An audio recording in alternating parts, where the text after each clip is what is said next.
သူမဟာလျှက်စစ်တူးဆက်တလက်ကိုဓာတ်ရိုက်ယူလာပြီးသူမအကိုရဲ့အခန်းတကားကိုတေတေတက်တက်ဖြုတ်ချလိုက်ပါတယ်။ငွေစားမိဘတွေကဒါကိုမြင်ပေမဲ့စိတ်မဆိုးတဲ့အပြင်သူမအတွက်ရက်ရောတဲ့လက်ဆောင်တွေပါပြင်ဆင်ပေးခဲ့ကြပါတယ်။အကြောင်းကတော့သူတို့ရဲ့သားဖြစ်သူဟာအော်ဒဇင်အော့တစ်ဆင်ဝေဒနာခံစားနေရလို့ပါ။သူကဘယ်တော့မှစကားမပြောယုံတာမကနေတိုင်းသူ့အခန်းတကားကိုပိတ်ထားတတ်သူပါဒါပေမဲ့ဒီမိန်းကလေးကတော့မိဘမိတ်ကြီးဟာမှတနေကုန်တစ်ချိန်လုံးစကားမနာတမ်းပြောတတ်သူအဖြစ်နာမည်ကြီးသူပါဇနီးမောင်နှံနှစ်ဦးကဒီမိန်းကလေးရဲ့စရိုက်ဟာသူတို့သားလေးအတွက်အဖြစ်ခံဖြစ်နိုင်မယ်လို့ယူဆပြီးမွေးစားခဲ့တာပါ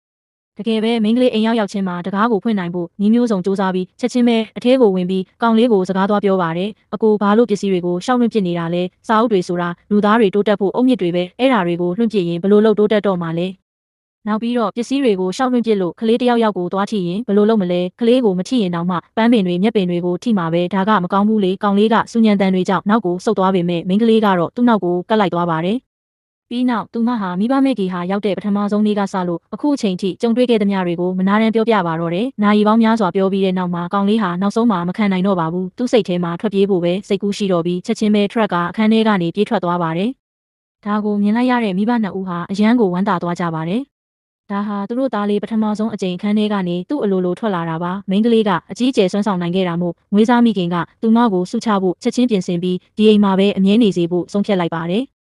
်မကြခင်မှာပဲအစီကံတွေကလက်ဆောင်မျိုးစုံကိုတည်လာပေးကြပါတယ်။မိန်းကလေးကဒါတွေအားလုံးကသူမအတွက်ဆိုတာသိလိုက်ရတဲ့အခါလက်ဆောင်တွေကိုယူပြီးကောင်လေးရဲ့အခန်းကိုတိုက်ရိုက်သွားလိုက်ပါတယ်။သူမဟာကောင်လေးရဲ့အခန်းထဲမှာတင်လက်ဆောင်တွေကိုတယောက်တည်းဝေချမ်းနေတာကြောင့်ကောင်လေးကတော့တော်တော်လေးစိတ်နှောင့်ယှက်ဖြစ်နေပါတယ်။တစ်ဖက်မှာလည်းမွေးစားမိခင်ကအစီကံကိုလက်ဆောင်တွေမိန်းကလေးစီပေးလိုက်ပြီလားလို့မေးတဲ့အခါလက်ဆောင်အားလုံးကအကိုဖြစ်သူစီရောက်သွားတာကိုသိလိုက်ရပါတယ်။မိဘနှစ်ဦးကအံ့ဩသွားပြီးလက်ဆောင်တွေကမိန်းကလေးအကြိုက်မဟုတ်ဘူးလို့ထင်သွားတာကြောင့်သူမကိုအပြင်ခေါ်သွားပြီးကြိုက်တာဝယ်ပေးဖို့ဆုံးဖြတ်လိုက်ကြပါတယ်။အဲ့ဒီအချိန်မှာမိန်းကလေးလေကားကနေဆင်းလာပါတယ်။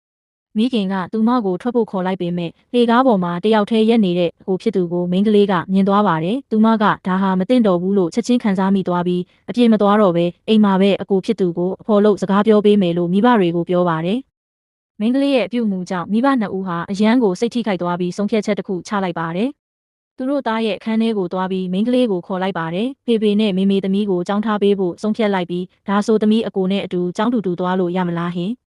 မိဘတွေကတော့လူများတဲ့နေရာမှာသူတို့သားလေးကြောက်နေမှာကိုစိုးရိမ်ပြီးဝေခွဲမရဖြစ်နေပါတယ်။ဒါပေမဲ့အခုအကိုအခြေအနေရဆိုရင်ရွယ်သူတွေနဲ့ဆက်ဆံကြည့်တင်နေပြီလို့သမီးအချက်လက်တွေရှာဖတ်ကြည့်ထားတယ်။ဒါကအကိုအတွက်ပိုကောင်းလိမ့်မယ်ထင်တယ်။သူမရဲ့စကားတွေကိုကြားရတဲ့အခါမိဘတွေဟာစိတ်ထဲမှာဝမ်းသာကြည်နူးမှုမျိုးစုံခံစားလိုက်ရပါတော့တယ်။မိဘများကသားဖြစ်သူကိုကျောင်းသစ်မှာပညာသင်ကြားဖို့တိုက်တွန်းအားပေးပြီးစမ်းကြည့်ဖို့ဆုံးဖြတ်လိုက်ကြသည်။ကျောင်းသို့ရောက်သောအခါမိန်းကလေးငယ်မှာပျော်ရွှင်နေတော်လဲယောက်ျားလေးမှမူကြောက်ရွံ့တုန်လှုပ်နေသည်။မိန်းကလေးငယ်ကတငယ်ချင်းဖြစ်သူ၏ကြောက်ရွံ့မှုကိုသတိထားမိပြီးလက်ကိုမြဲမြဲဆုပ်ကင်ကအားပေးနှစ်သိမ့်ပေးသည်။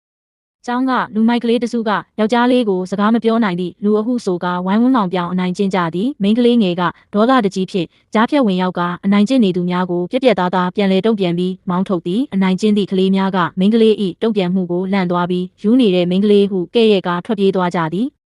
မိန်းကလေးငယ်ကယောက်ျားလေးကိုဘေးသို့ခေါ်သွားပြီးငါရှိတဲ့၍ဘသူမှနင့်ကိုအနိုင်မကျင့်စေရဘူးဟုဂတိပေးသည်မိန်းကလေးကနင်းတို့နှစ်ဦးအရေးပေါ်ဆက်သွယ်နိုင်ရန်ဖုန်းနာ၏ဖုန်း watch တလုံးစီဝစ်ဆင်ပေးပြီးစိတ်သက်ခွန်အားပေးသည်ကျောင်းစင်းချိန်တွင်ယောက်ျားလေးပျောက်ဆုံးနေသဖြင့်မိန်းကလေးကနာရီမှတဆင့်တီနေရာကိုရှာဖွေပြီးအပြေးလွှားလိုက်ရှာသည်ဘတ်စကတ်ဘောကွင်းတွင်ယောက်ျားလေးကိုလူတစုကထပ်မံဝိုင်းထားသည်ကိုတွေ့ရပြီးမိန်းကလေးကရဲရဲဝံ့ဝံ့ရင်ဆိုင်ရန်ရောက်ရှိလာသည်မိန်းကလေးကဘတ်စကတ်ဘောရိုက်တန်ဖြင့်ပြန်လည်ခုခံတော်လဲလူအင်အားမမျှသဖြင့်အနိုင်ကျင့်သူများ၏တွန်းချခြင်းကိုခံလိုက်ရသည်တငယ်ချင်းဖြစ်သူဒုက္ခရောက်နေသည်ကိုမြင်သောအခါယောက်ျားလေးမှာစိတ်မနေနိုင်တော့ဘဲစိတ်ကိုတင်းကအော်ဟစ်ကာကွယ်ရန်စ조사ရင်းဇလန်းအဆုံးသတ်သွားသည်